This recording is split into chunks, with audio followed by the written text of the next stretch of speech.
"Thanks for the lift," Sonia said, as she hopped out of the car with the plastic bag swinging in her hand. All I could see were her dark, dark fingers, and I prayed harder than I'd ever prayed in my life that Dad wouldn't notice. But he just smiled and said, "Any time, love," and Sonia ran off, the white blanket blowing in the wind. Dad turned round and drove away from Sonia's house. I looked back out of the back window and watched Sonia disappear through the gate. Dad glanced at me through the rear-view mirror. "She your girlfriend?" I blushed or went red and said no, and Dad laughed and said, "You could do a lot worse, son. Sonia seems like a nice girl."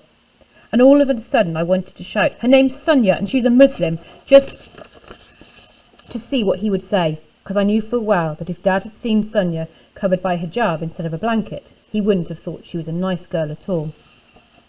Chapter 9. This morning we did library work, and I was looking at a book about the Victorians, which said that old-fashioned ladies stayed at home to care for their children and didn't have jobs and never left their husbands because divorce was hard to get and too expensive. And I was just thinking how I wished I lived in the Victorian times when I felt a hand on my back. I was convinced it was Daniel, so I shouted, "Mrs. Farmer," even though the sign said, "Shh, it's a library." And she said, "What's the matter?" And I said, "He's digging his fingers into my shoulder blade." The headmaster cleared his throat and pushed me into the corridor as Mrs. Farmer muttered, "You must learn to respect your elders, young man." The headmaster stared down at me, and I could see up his nostrils, and I was just wondering if it was difficult to breathe through all the nose hair when he said, "What are you doing tomorrow afternoon?" I said, "Nothing." And he said, "Well, now you are. There's a space on the football team. Craig Jackson's injured. Jill says she wouldn't miss it for anything. She reckons I'll score the winning goal. My horoscope's dead positive this week. And anyway, she says my boots are enchanted or magical, so they'll make me as good as Wayne Rooney." I asked Dad if he was going to come and he burped. I don't know if that means yes or no. The football trial was over a month ago. I tried really hard, but I hardly got the ball. I played on the left wing and then up front, and I didn't do much, but I thought I'd done enough. Hundreds of butterflies kept me awake the night before the team was announced. And in the morning, every one of those butterflies felt as if they'd had 10 energetic babies. The headmaster said the team would be put up on the notice board outside his office at playtime, which meant I had 2 whole lessons to get through before I found out. In English, we're writing poems called Our Brilliant Family. The only rhyme I could think of was burn and earn, and as Mrs. Farmer thought Rose was alive, I couldn't even use it. In maths, we were doing fractions, and I'm normally good at them, but the butterflies had spread into my brain, making my thoughts all fluttery. Mrs. Farmer said, "Put on your coats before you go out to play," and Daniel and Ryan ran into the playground without even checking the list. They knew they'd be on the team, because they were the only people in Year 5 to get picked last season. I didn't want to look as though I was looking, so I went to the library and got out the first book on the shelf without seeing what it was. My eyes were fixed on the piece of paper on the notice board. 11 names were written on it, 3 subs underneath. As I walked nearer, I whistled the first song that came into my head, which was The Courage to Fly, because Dad had been playing it non-stop that weekend on the way to St. Bees. The letters were squiggles, impossible to read. I took a step closer. The capitals at the starts of the names became clear. There were 2 J's. I shuffled forward, my lips still pushed out, even though I'd stopped whistling. I read the 7th name on the list, James. James Mabbott, Year 5. I wasn't even sub. I ran out into the playground. I kicked open the door and charged down the steps and raced down the corner and crashed into Sonia. My library book flew into the air and then skidded or flew across the gravel. She picked it up and looked at the title. In big black letters it said, The Miracle of Me, a book about eggs, sperm, birth and babies. She started to giggle. I snatched or grabbed it out of her hands. That night, as I read all about the miracle of me, as I sat on the windowsill with Roger curled by my feet, the book went on and on about how I was special and unique, because there was only 1 in a million trillion chance that I'd turned out to be me. If that 1 sperm of Dad's hadn't met that 1 egg of Mum's right at that 1 moment in time, then I would have been someone different. That didn't sound like a miracle. That sounded like bad luck. "You won't look stupid," Sonia said when she found me outside the changing rooms, too scared to go in. "You're Spider-Man." I wanted to say that Spider-Man didn't play sport, but she was trying to be nice, so I kept my mouth shut. "And you have a magic ring." I looked at the blue tack wrapped around my middle finger and I touched the white stone. It made me feel a bit better. "You'll be brilliant," Sonia smiled. I took a deep breath and pushed open the door. Daniel was captain before he got suspended for 3 days. He looked jealous as the headmaster discussed tactics with Ryan. Ryan was nodding a lot, his arms folded seriously, a ball at his feet like he'd been born with it attached to his toes. Daniel was sitting down, face furious or angry, right leg jiggling. When he saw me, he shook his head, as if he couldn't believe I'd been allowed into the changing room, never mind the team. I ignored him and pulled my shorts out of my pee bag. In the middle of the shorts there was a pile of shirts, and I chose a long-sleeved one to cover my Spider-Man top. The headmaster told us to make a circle, and 2 boys put their arms around me, and I had to bite my lip to keep from smiling. He said, "This is the most important game of the season," and everyone was silent. No one was breathing. We all stared at the headmaster as he spoke. If we beat Grosmere today, then we'll be top of the league. And I looked at the players, and my heart ached with how much I wanted to win. He said, "Some of our first team players are missing, but we'll just do our best with the subs that we've got." And all of a sudden I found the floor dead interesting. I stared at it as the headmaster said something else I can't remember. Mums and dads and grandparents were standing at the side of the pitch. Among all the brown and black and ginger heads was a pink one and a green one, and one covered by a yellow hijab. I tried to look like I knew what I was doing, and I did 3 lunges and 10 star jumps while we waited for the other team to arrive. I ran up and down the left side of the pitch and pretended to dribble, even though I didn't have a ball. Grasmere arrived at last. The referee said, "Captains forward," and Ryan stepped up, and Daniel went red with envy. Ryan said heads, and the ref said, "No, it's tails," so the other team won the kick-off. And then the whistle blew, and I was playing my first ever match not as keeper. The first 3 times I got the ball I was tackled. The boy marking me looked about 13, and he even had hair on his top lip and a lump in his throat that should have been called an Adam's melon rather than an apple. He was strong and tough and smelled of deodorant like a man. After 5 minutes I had mud all over my legs, and my kneecap was killing from where I'd been kicked, and my feet were tingling in my tight boots, but I'd never felt happier. My defender was big, but he was slow, and I could run past him easily. I tried harder than I'd ever tried at anything, and I kept hoping that Jazz and Leo and Sonia thought I was good. I kept wondering if Dad was in the crowd and if he was impressed. Every time I got the ball, a commentator's voice boomed in my head. "A brilliant pass into the box by Jamie Matthews, and Matthews runs around one defender, then another and another, and new signing Matthews has had a great first half." After 45 minutes, we were 1-0 down. Our keeper had let in an own goal. Daniel was saying something about him being a sissy who can't play football to save his life, and Ryan was laughing, but I didn't join in. I know what it feels like to be the keeper of a losing team. We had slices of orange, and they made my hands sticky, but they were delicious, and then it was time for the second half. We had loads of chances, but couldn't get the ball in the net. Daniel hit the post, Ryan hit the crossbar with a header from my corner. Panic felt like a balloon that kept getting bigger and bigger in my tummy as the time ran out. And then a boy called Fraser went down in the box, and the ref said, "Penalty!"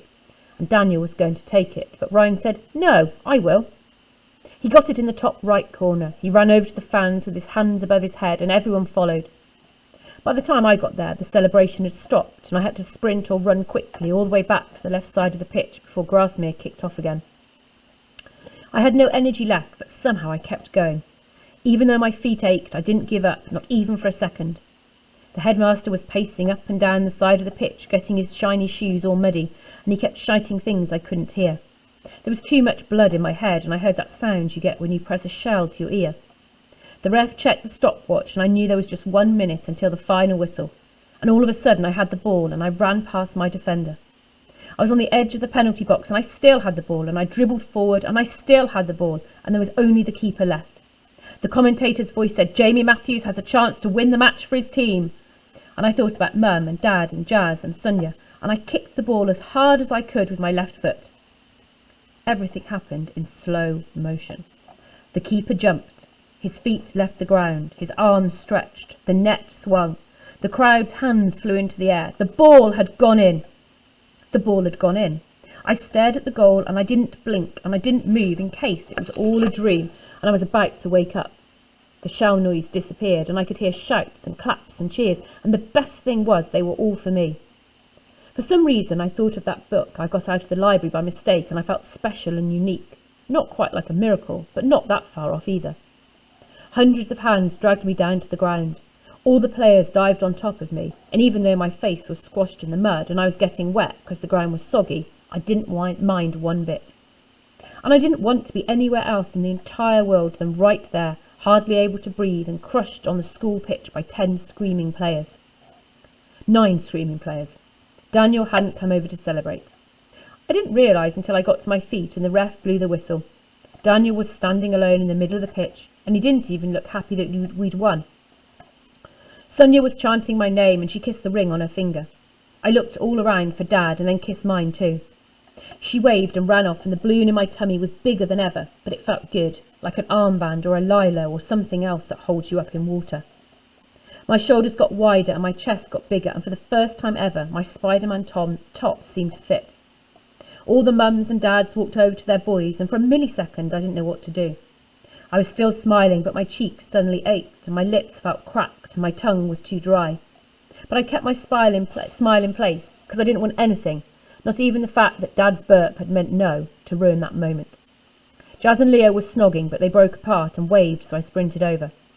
Jazz went on and on about how I was the hero, even better than Wayne Rooney, and Leo shook my hand, and this time I knew exactly what to do. He said, "Not a bad goal for a fish," and I said, "Better than a hedgehog could do."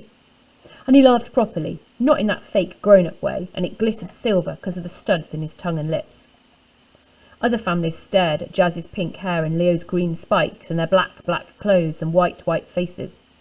I stared right back until they turned away, and I felt fierce and brave, like I'd even been able to fight the Green Goblin from Spider-Man if he had run onto the pitch at that moment. Jazz said, "See you at home," and Leo said, "Catch you later, Squirt." And then I was alone, and I opened my eyes as wide as they would go, so I could take in every single detail of my best day ever. I saw the mud on my knees, and the nets blowing in the wind, and the defender that I'd beaten walking off with sagging shoulders, all 'cause of me. I smiled secretly at the lion in the sky, and I swear I heard it roar. The headmaster said, "Well played," and squeezed my shoulder, and "Fantastic goal," and rubbed my hair. And just when I thought things couldn't get any better, I walked into the changing rooms, and all the boys but Daniel smiled and said, "Great strike," and "Brilliant game," and "Didn't know you had such a good left foot." The keeper even shouted, "Jamie Matthews, man of the match," because my goal had made everyone forget his mistake, and no one was calling him Sissy Hands anymore. A few people agreed, but Daniel snorted and stormed out of the changing rooms. I thought he was going home, but when his fist hit my face, I realised I was wrong. It happened half a mile from school on a quiet road. There was no one else around. Daniel must have waited outside the changing rooms and then followed me home. I didn't hear him creep up behind me because I was having a conversation with Mum in my head, telling her all about the game and saying, "Don't cry, I bet Mr. Walker will let you come next time." There was a tap on my back, and I turned round to see 5 knuckles. They punched my face, and my eyeball smashed against the back of my skull like an egg against a wall. My hands flew up to my head, and a foot kicked me in the stomach, and I fell to the ground. The foot kicked my leg, then my elbow, then my ribs, and I could taste something metallic that must have been blood. I turned over to protect my tummy, and Daniel thumped me on the back. Then he grabbed my hair and shook, and blood splashed all over the pavement. He shouted in my ear, "That's for getting me in trouble with the headmaster." I tried to reply, but my mouth was full of blood and guts and something hard that might have been a tooth. He said, "You're a dickhead, and everyone hates you, and one lucky goal won't change a thing." And I was just lying there, taking it all in, until he said, "Go back to London and take the packy with you." For some reason that word made me cross, so I tried to get to my feet, but my body wouldn't work. Daniel stamped on my fingers before he ran off. I lay on the pavement and watched his trainers disappear around the corner. My bones ached and my head throbbed and I felt tired. I closed my eyes and just concentrated or focused on breathing. Air whistled in and out of my nostrils. I must have fallen asleep. The next thing I knew, the sky had gone dark and the mountains were shadows and the trees were black and spiky against a creamy moon. I limped home. No blue lights flashed outside the cottage. Mum's car was not in the drive. I had no idea what the time it was, but I knew it was late, and I thought Dad might have been worried enough to make a few calls. I opened the front door and waited for Jazz to fly down the stairs or Dad to shout, "Where on earth have you been?" The hall was silent. Grey light seeped or crept underneath the lounge door, and I walked towards it, my body stinging with each step. Dad was asleep on the sofa, a photo album open on each knee, a picture of Rose glinting in the light from the TV. She was wearing a flowery dress, a cardigan and flat shoes with buckles. I stared at Dad for a long time, and even though my body was battered and my eye had swollen to twice its normal size, I had never felt more invisible. It's not a great superpower after all. The TV was muted, but the advert came on, Britain's biggest talent show. Lots of children danced in silence. their faces all happy and shiny and their families clapping along with the audience. And when the phone appeared and the world swirled and said, "Ring this number to change your life," I grabbed a pen off the mantelpiece and wrote the number on the palm of my sore hand.